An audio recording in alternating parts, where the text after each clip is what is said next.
Doutor Yuri, antes da gente começar a nossa conversa, nosso bate-papo aqui, né? Parabenizar aí pela dança, pelos 15 anos da filhota, alta performance na dança, viu, Nando Martins? Eu vou falar um negócio pra você. Você já viu uma vassoura dançando? Sou eu. Ele falou aqui, André, se eu consigo dançar, qualquer um consegue. Não, qualquer um não. Eu não consigo dançar, porque eu não sei dançar nada. Eu não consigo dançar nem os dois pra lá, dois pra cá. Acredite. Eu perco o passo ali. Realmente, para dançar, o cara tem que ser artista mesmo, né? Então, parabéns à família Candiago, doutora Isabela. Como é o nome da filhota? Júlia. Deus abençoe você. Muita saúde, muitos anos de vida. Tava linda. Eu vi a foto ontem, parecendo uma princesa mesmo. Tava vestida de princesa, vestido lindo. Um cenário belíssimo. Então, parabéns para você. Parabéns para a família, doutor Yuri. E que Deus possa lidar, e eu já tenho certeza que ele já tem lidado, muito orgulho dessa garota. E são quantos? 2 meninas. 2 meninas, muito bem. Ela é mais velha? É mais velha. Ela é mais velha, então tá. Que Deus possa te dar muitas alegrias junto com a doutora Isabela, a Júlia e também a sua outra filha, que nome? Sofia, tá? Então que Deus abençoe muito, uma família muito bacana, uma família muito distinta e muito amada. Então que Deus abençoe muito vocês. Obrigado. E que venham mais dança por aí, né? Depois tem a mais nova. A mais nova também vai chegar nos 15. Vai ter outra dança. Exatamente. Aí. Não é não? Então, doutor, 10 regras básicas para tomar os remédios do jeito certo. Sim. Opa! Tem uma mensagem subliminar nesse texto. Exato. Se tem o jeito certo, tem o jeito errado. Mas vamos começar do jeito certo, então, né? Vamos lá, as primeiras regras, doutor, pra gente, talvez esse programa não dê, você pode participar pelo 996398389, o WhatsApp da NN, manda sua dúvida. André, tenho dúvida de como tomar um remédio, que eu perdi o horário, o que é que eu faço? Só funciona com antibiótico se eu estiver tomando, por exemplo, um antialérgico, uma prednisolona, vamos supor, tá? Está tão em voga aí, se eu perdi o horário, como é a posologia, é de 8 em 8, é de 12 em 12, enfim, que confusão é essa? O que é que eu faço? Quem é que pode me defender? Chapolin não está aqui para te defender, mas o doutor Yuri tá, então vamos lá. Em primeiro lugar, boa tarde a todos que estão nos vendo, ouvindo, e a gente agradece pela presença de vocês, pela audiência. E antes de mais nada, o André falou que é uma vassoura para dançar, mas depende muito. Tudo que eu procuro sempre na vida ultrapassar limites e barreiras, né? Às vezes a gente não consegue ultrapassar no momento filosófico agora, né?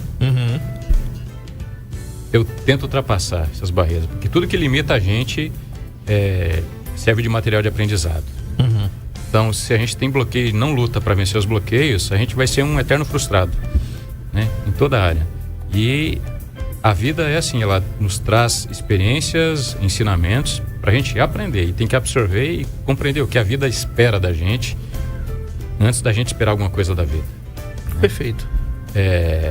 E eu sou um péssimo dançarino, mas o que motiva mais a gente, o André falou alguma coisa que ele pode transportar até pra dança depois, é o amor, né?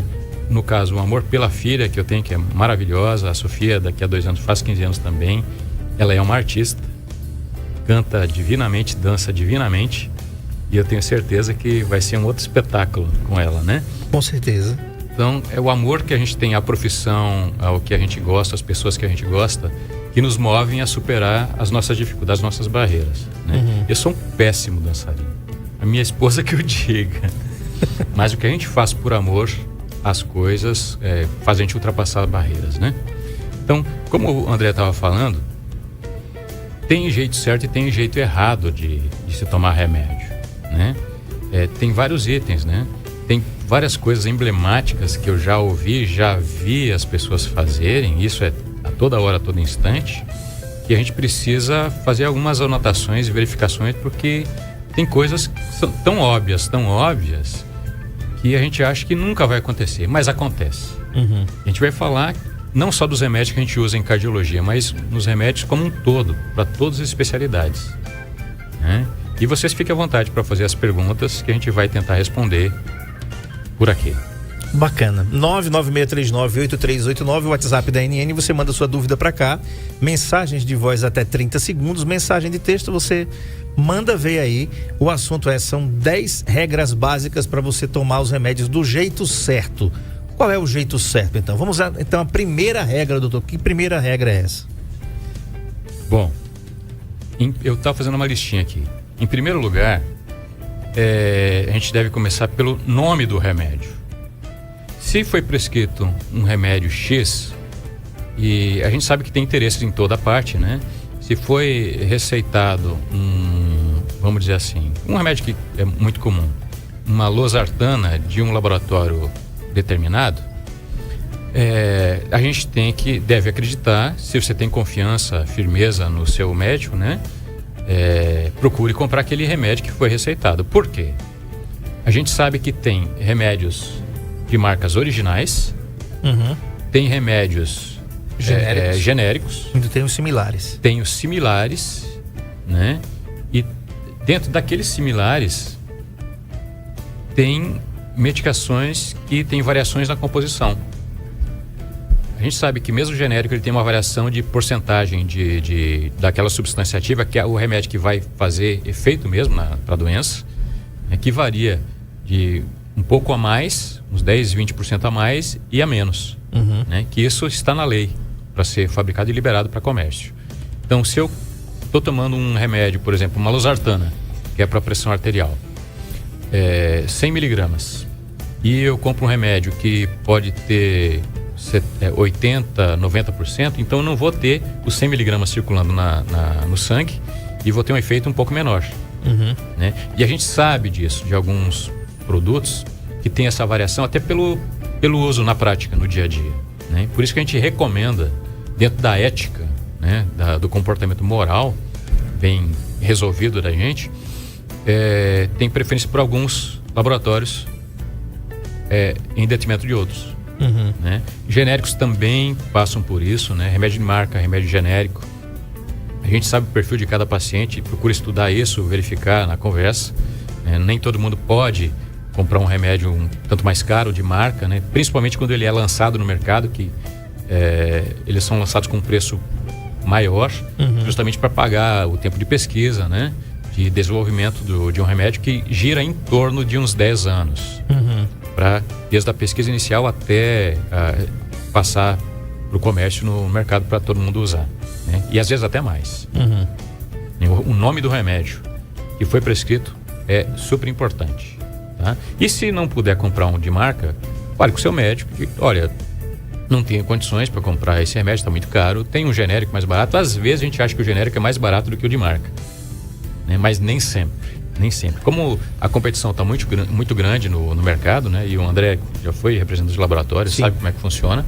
Às vezes o de marca fica mais barato do que os genéricos, né? Então sempre está tendo pesquisa, sempre tem muitos laboratórios envolvidos na produção de remédio, e quando tem muita competição, a tendência é os preços baixarem, né? Como no comércio em geral, né? Perfeito. Tem um detalhe importante aí, doutor, na sua fala, que é o seguinte: por incrível que pareça, viu, gente? A lei dos genéricos, salvo engano, entrou no Brasil em 92. Por aí. Né? Por aí, no governo do José Serra. Quer dizer, o José Serra era ministro da Saúde, né? Fernando Henrique Cardoso, salvo engano, era o presidente do Brasil na época. E o seu José Serra era ministro da Saúde quando criou a lei dos genéricos. Que foi um ganho muito importante para a sociedade pelo seguinte: você só tinha o remédio de marca e o similar. Não havia o genérico. O genérico, a Anvisa, que é o órgão regulador dos medicamentos aqui no Brasil, ela atesta que no genérico tem, se você tomar 200 miligramas, se houver, né? Vou pegar um remédio aqui de um colega aqui, não vou citar o nome da marca, que é a nimesulida, 200 miligramas. Tá? Então, a Anvisa está chancelando, está dizendo assim: tome, porque aqui realmente existem 200 miligramas de nimesulida, tá bom? É um anti-inflamatório. Eu acho que muita gente conhece, tá? Mas acontece o seguinte, doutor: hoje o genérico, por incrível que pareça, ele deixa uma margem maior para as farmácias. tá? Sempre estou conversando aqui com o nosso querido Diógenes da Droga Lima, que é nosso parceiro aqui há já vários anos, né? Eu sou cliente de Droga Lima. Quando eu preciso comprar meu remédio, 3522-2000, você vai ligar, você vai pedir o remédio de marca e você vai comparar com o genérico, porque o pessoal faz esse trabalho muito bem. E doutor, o genérico hoje está dando mais lucro para a farmácia do que o remédio de marca. O markup, né? O lucro do genérico é melhor para a farmácia. Um detalhe, eu vou citar aqui alguns nomes, tá? Você tem, por exemplo, um grande fabricante de medicamentos éticos no Brasil chamado Eurofarma. E a Eurofarma tem a divisão de genéricos. Ou seja, tudo que ela produz, que apresenta lá, vou lembrar o nome do remédio aqui, o BUP, tá? O pessoal visita lá você com o BUP. Mas o mesmo medicamento que é passado, que os representantes visitam, doutor Yuri, da marca, né, nome Yuri? da marca, tem o genérico do mesmo laboratório. Gente, mas o que é que muda? A embalagem apenas. E por quê? Porque o BUP tem o custo do representante. E o genérico às vezes é mais barato. É o mesmo laboratório, com 2 apresentações, e o genérico fica mais barato. Exatamente. E do mesmo fabricante. Eu citei aqui a Eurofarma, porque é um dos maiores fabricantes de remédios do país. Aí vamos falar do Axê, vamos falar também de outra que tem aqui no Brasil também, que eu esqueci agora o nome, é a MS. Tá? A MS tem produtos também de marca e produtos genéricos. Um grande abraço aqui ao Charles, que é representante do MS aqui em Arapiraca, para as farmácias. Grande abraço, querido, para você, né? E todos que fazem aqui os laboratórios. Então, só para deixar bem claro isso, que às vezes você se atenta ali no remédio de marca, né? E às vezes você compra um remédio de marca e o markup, ou seja, o lucro da farmácia é bem pequenininho. E quando você compra o genérico, você compra um produto mais barato e o lucro da farmácia é maior. Vamos lá, então, a segunda regra. Primeiro, o nome do remédio. Grave o nome do remédio, né? Já tem uma lei também que solicita ao médico que escreva de maneira legível as suas receitas. Hoje, né, já é tudo computadorizado, né? O médico geralmente usa computador, já fica mais fácil. Tá aí, ó, o Marco Aurélio colocou aí na tela, medicamento genérico, é a lei do genérico, tem lá escrito lá, tem esse G bem grande aí. Mas naquele tempo, né, doutor, que só tinha a munheca mesmo, tinha receitas que era difícil. Letra de médico. Né? Porque tá ali, na pressão e tal, para então, a segunda regra, então, vamos lá. E o segundo é a via de administração. Por exemplo, vocês veem na receita um remédio tal, tomar um comprimido de 12 em 12 horas, ou pela manhã e à noite, né? E por que isso? Via oral, às vezes vem via oral, ou tomar. Aconteceu um caso bem emblemático quando eu morava no Paraná, no interior do Paraná, e um conhecido nosso morava no sítio, sem desrespeito a quem mora no sítio. Pelo amor de Deus, eu já morei no sítio. É fantástico. Esse negócio bom. Bom demais. E só que ele era desinformado, né? E ele foi no oftalmologista. Lá tinha uma conjuntivite. E o oftalmologista prescreveu a letra do médico aí. Aí, tomar comprimido ou de 12 em 12 horas. Aí o médico oftalmologista prescreveu para ele um colírio para ele usar 4 vezes ao dia. A gente voltou lá outra semana, que a gente ia geralmente no sábado, e ele tava com conjuntivite ainda. Que estranho. E aí o meu pai, estranho, né? Poxa, tomou o remédio, será que o remédio não fez efeito? O remédio não presta, né? E aí meu pai foi falar com ele, dizendo: meu amigo, como é que você usou esse remédio? Eu pegava um copo d'água, botava as 2 gotinhas no copo e tomava. Colírio para infecção no olho, para conjuntivite. Deve ter dado uma diarreia. E aí meu pai começou a rir e disse: você tá usando o remédio da forma errada, né? É pra colocar no olho as gotinhas, 1, 2 gotinhas no olho, no outro olho, e espera um pouquinho, e 3, 4 vezes por dia. Então, a via de administração do remédio, o jeito que você usa. Tem remédios que são via oral pra gente tomar, tem os inalatórios pra gente inalar, né? Solta o ar do pulmão e puxa o ar, né, naquelas bombinhas. Bombinhas de salbutamol, geralmente.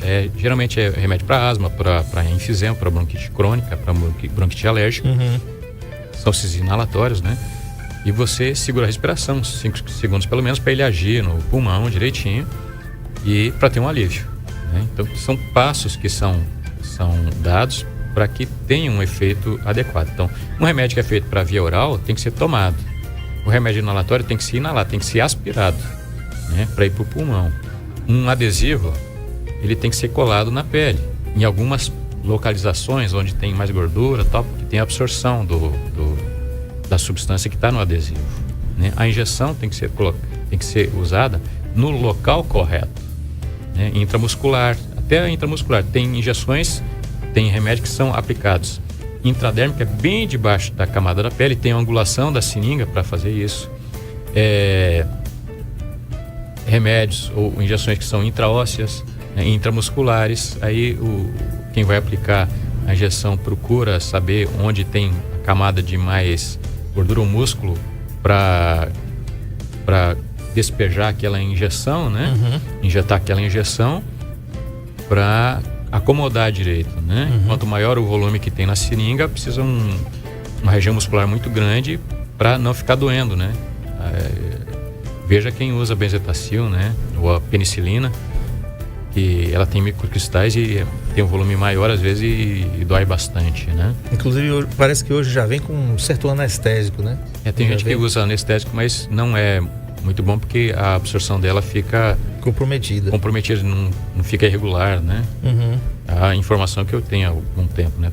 Como a indústria muda muito, talvez esteja desatualizado dessa forma, né?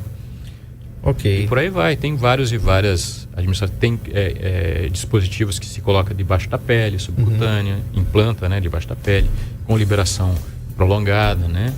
Tem os DIUs, que são implantados no útero da mulher, que vão liberando por anos os hormônios, né, para controlar a menstruação, tudo.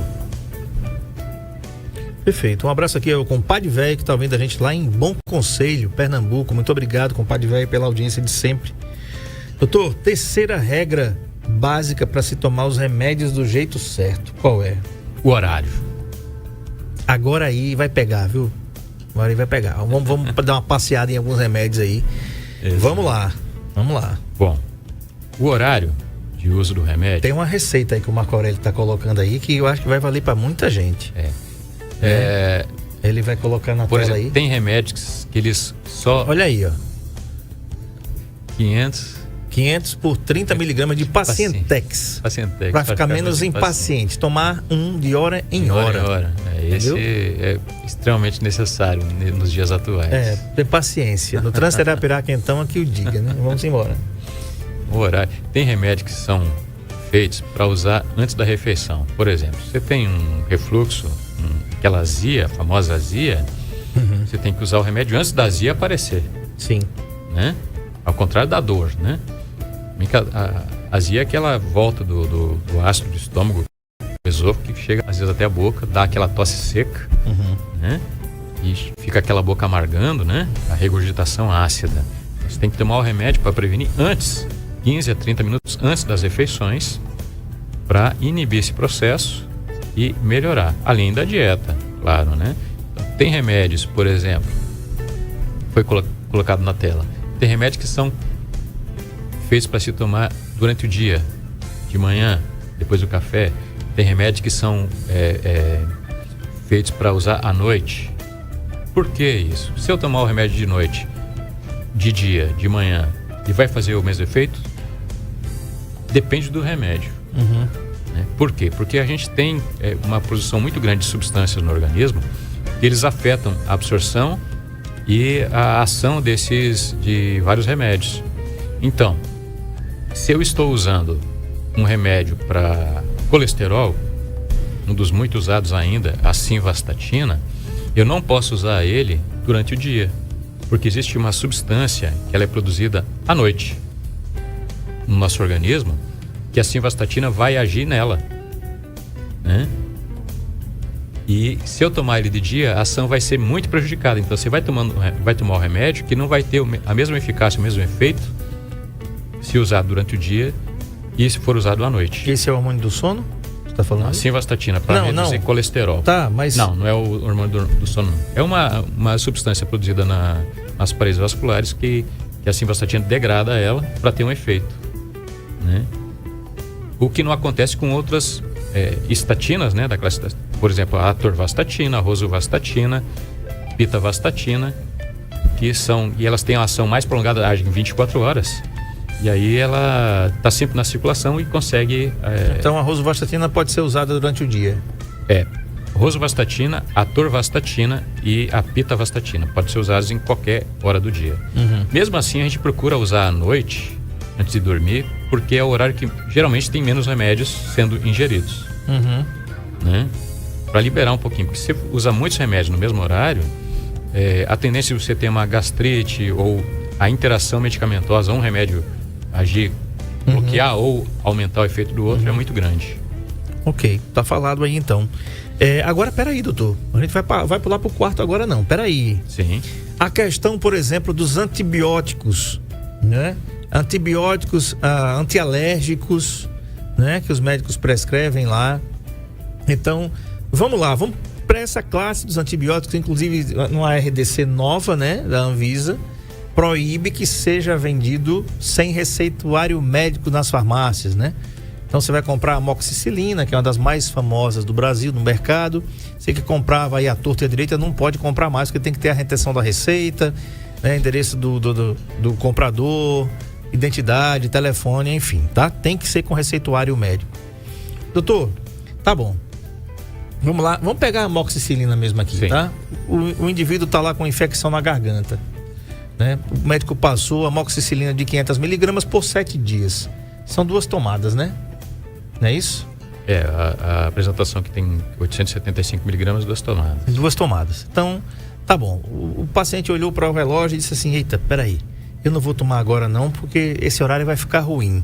Aí ele ajeita para o horário bom dele, que aliás é uma dica importante, né, gente? Você foi no médico, aí você vai tomar um remédio de 12 em 12 horas. Joia, foi lá no Dr. Yuri, ele prescreveu para você uma amoxicilina, percebeu que você estava lá, você foi 11h30 da manhã, lá no CMI, fazer sua consulta com o Dr. Yuri, era 11h30, você chegou na Droga Lima, comprou o remédio, né? Aí chegou em casa meio-dia.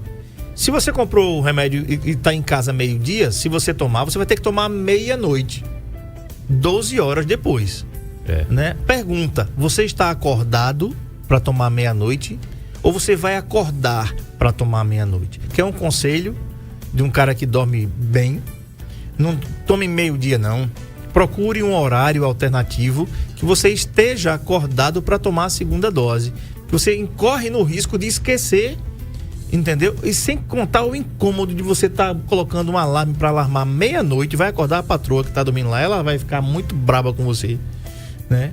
Mas isso aí é o especialista, eu só estou dando uma dica de consumidor, né? Então, doutor Yuri, vamos lá, a questão dos antibióticos,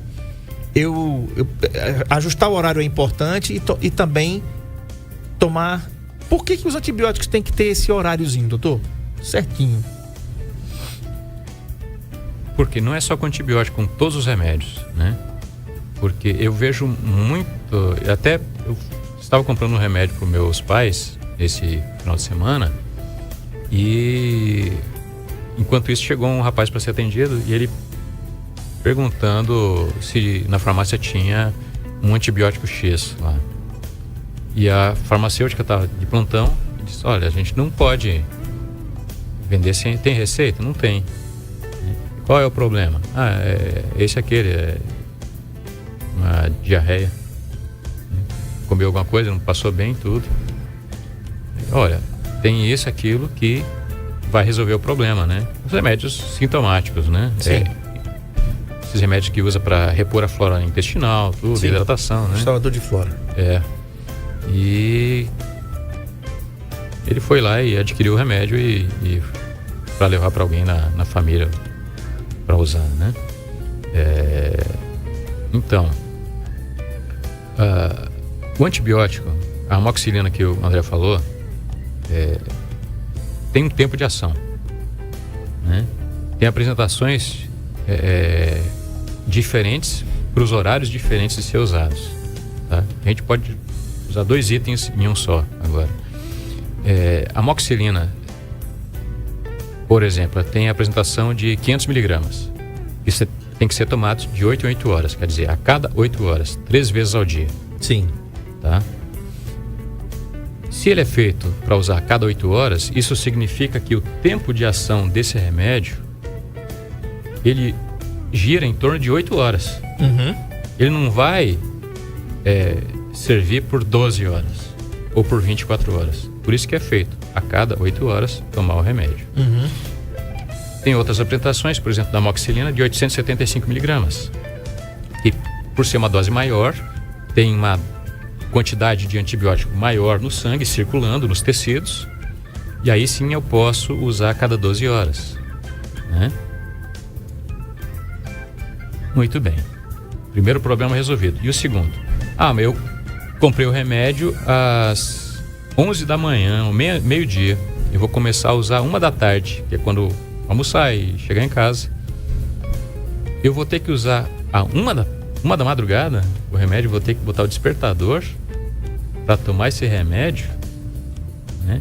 Ou eu vou usar 1 da tarde mais 8 horas às 9 da noite e depois vou usar mais 5 da manhã de novo. Bom, você está doente há algum tempo já, né? Uhum. Então, calcule direitinho o horário de começar o tratamento para você respeitar esse período correto, para que não perca esse tempo de ação do remédio. Às vezes eu faço o seguinte, eu vou adaptando o horário do remédio, não vai fazer tanta diferença assim você antecipar ou reduzir um pouco, 1 hora, até chegar num horário ideal, bacana para você. Que se você começar a usar o remédio por algum problema, alguma dificuldade que você tiver no meio da tarde, você vai ter que acordar no meio da madrugada para tomar o remédio. Eu começo um tratamento assim e antecipo um pouquinho, calculo o horário, 1 horinha, e vou ajustando a dose até chegar no horário conveniente para mim, porque eu tomo um antibiótico para tratar a minha infecção e vou ter insônia, não vou produzir no outro dia porque eu estou usando um remédio no meio da madrugada, né? Tem o aciclovir, que é um remédio para herpes, né? Tanto comprimido quanto pomada, que tem que ser usado 5 vezes ao dia de 4 em 4 horas. Só não usa no meio da madrugada, né? Por quê? A ação dele é curta, é a cada 4 horas. Né? Por que a gente não prescreve para usar 4 horas 6 vezes ao dia? Justamente por isso, pelo inconveniente de você estar cada 4 horas, você vai ter 4 horas de sono, né? Vai ter que acordar, vai matar seu sono no meio, para daqui a 4 horas tomar ele de novo. Então a gente suprime essa dose, até porque é uma quantidade muito grande de comprimidos ou de pomada que é usada, não vai fazer tanto mal assim, né? Então tá falado aí. Então é o seguinte, você tem que ajustar o seu horário de tomada de acordo com a sua comodidade, né? Já pensou você acordar 1h30 da manhã, 2 horas? Não existe, né? Você vai virar um zumbi, né? Se forem 7 dias, por exemplo, você tomando aquela amoxicilina de 500 miligramas a cada 8 horas, você pegar um horário ruim desse, ajuste o seu relógio biológico à tomada dos remédios, que é o que o especialista está falando aqui com a gente. O Saúde em Foco entrevistando o Dr. Yuri Candiago, cardiologista, e o assunto é 10 regras, quase não sai aqui, 10 regras básicas para tomar os remédios do jeito certo. A gente já falou de 3, vamos para a quarta aqui. Qual é a quarta, doutor?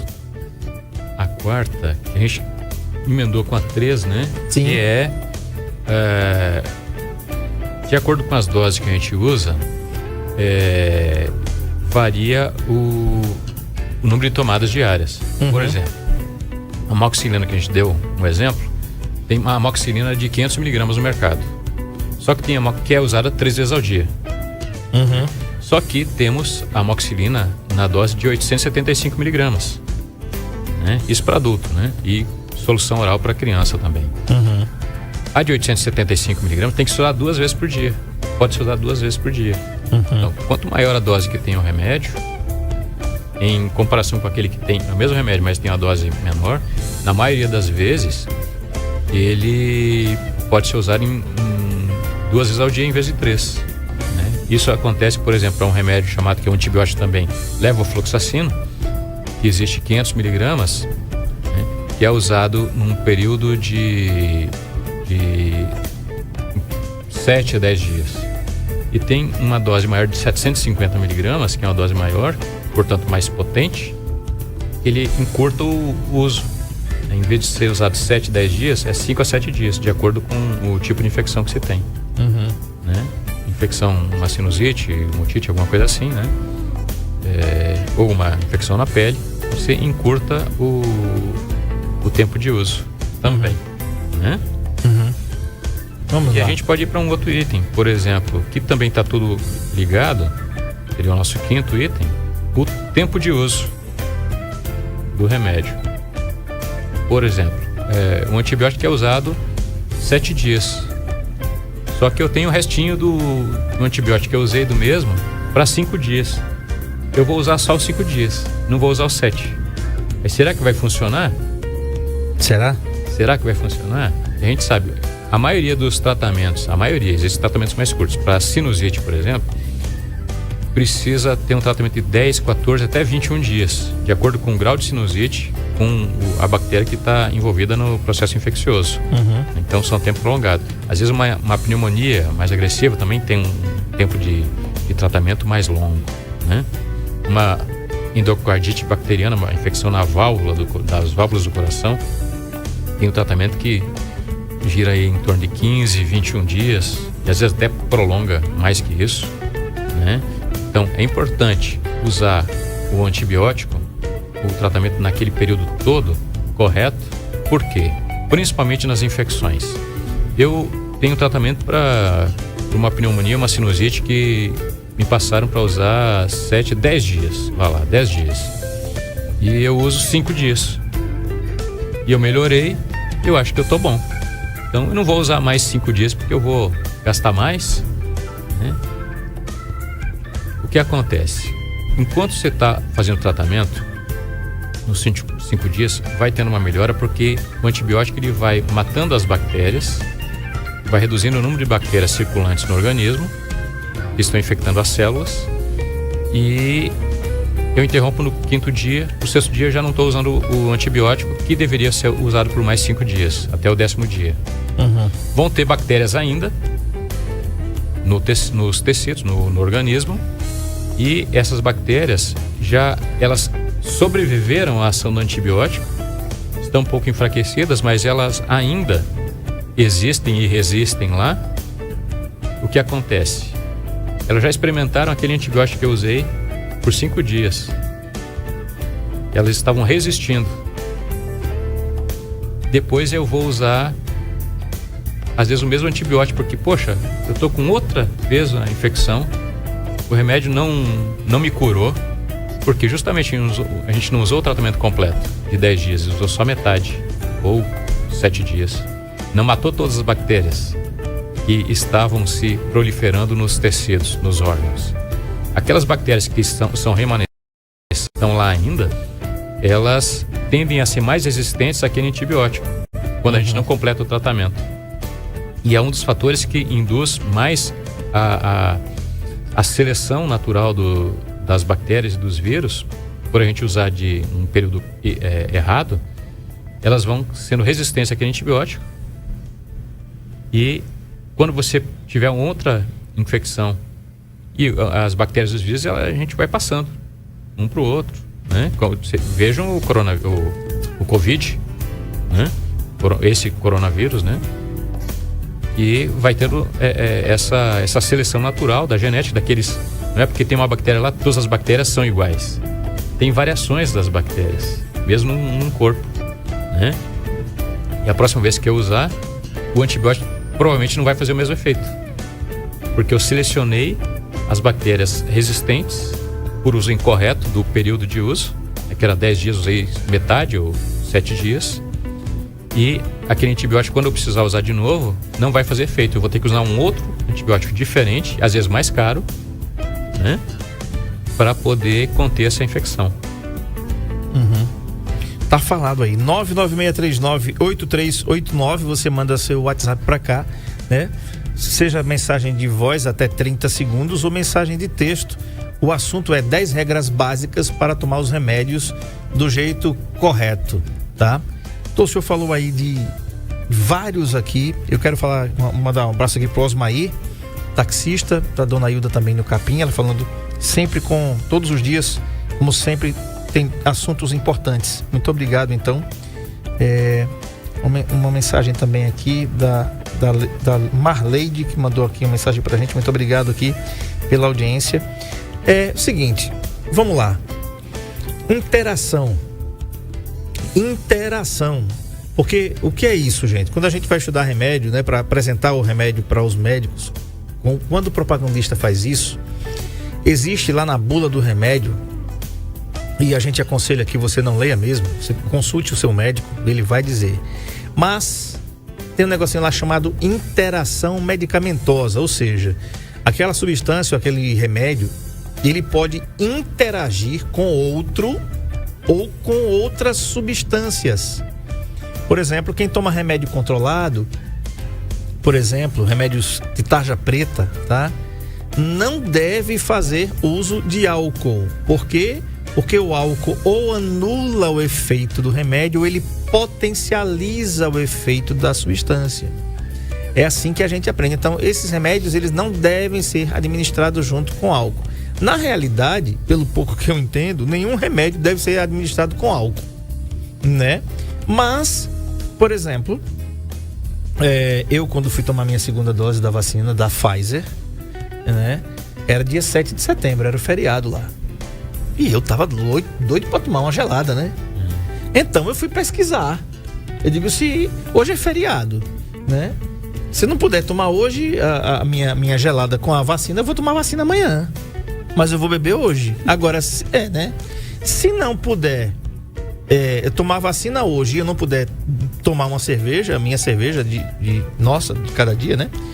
Então não vou tomar vacina, pô. Se puder tomar tudo junto, eu vou tomar. Então, resultado.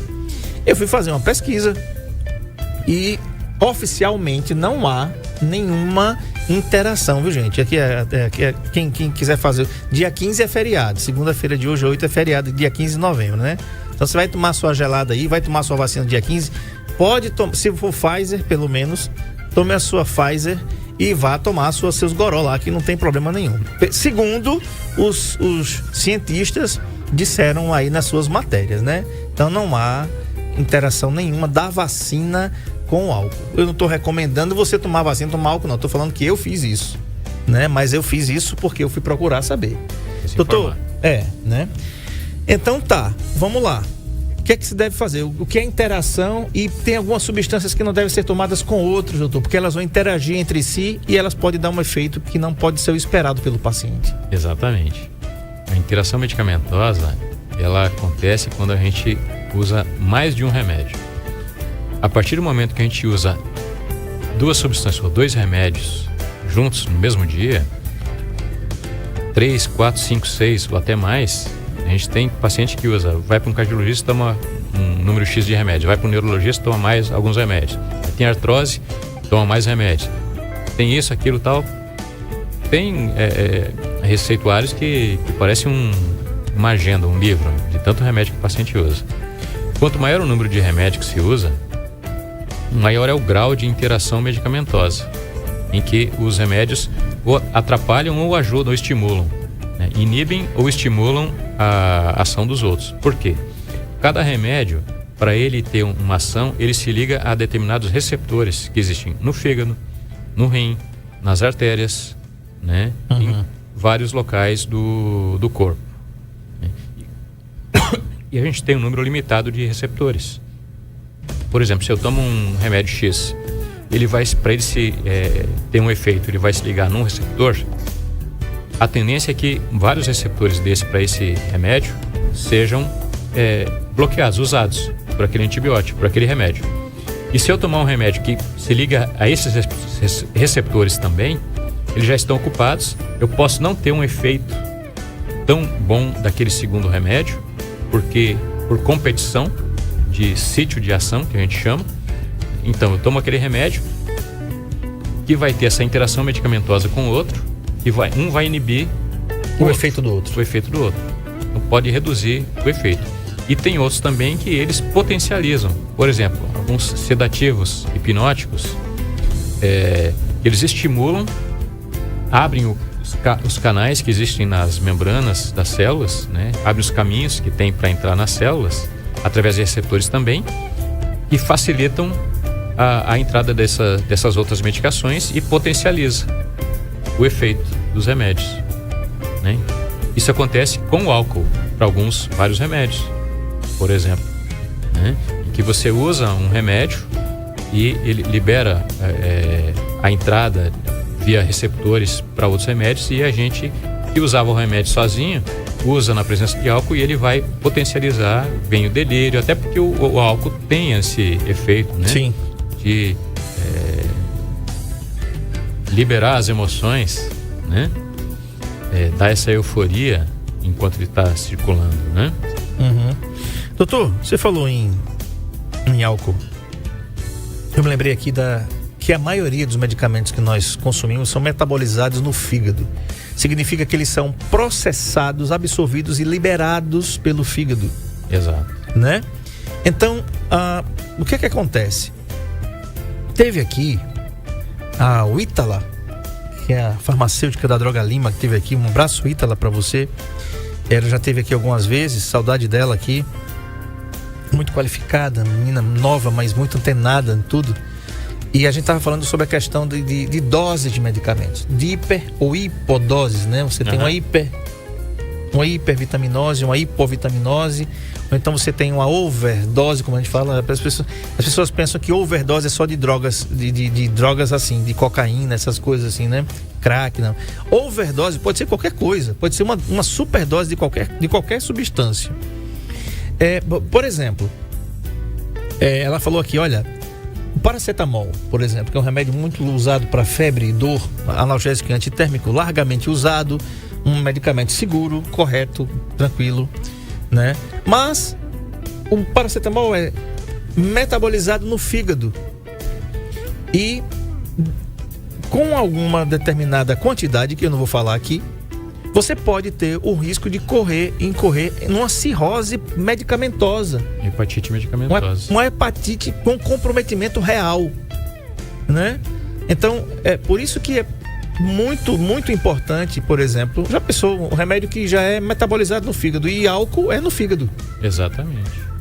Potencializa. O álcool já tem um efeito nocivo, destruidor para o fígado, né?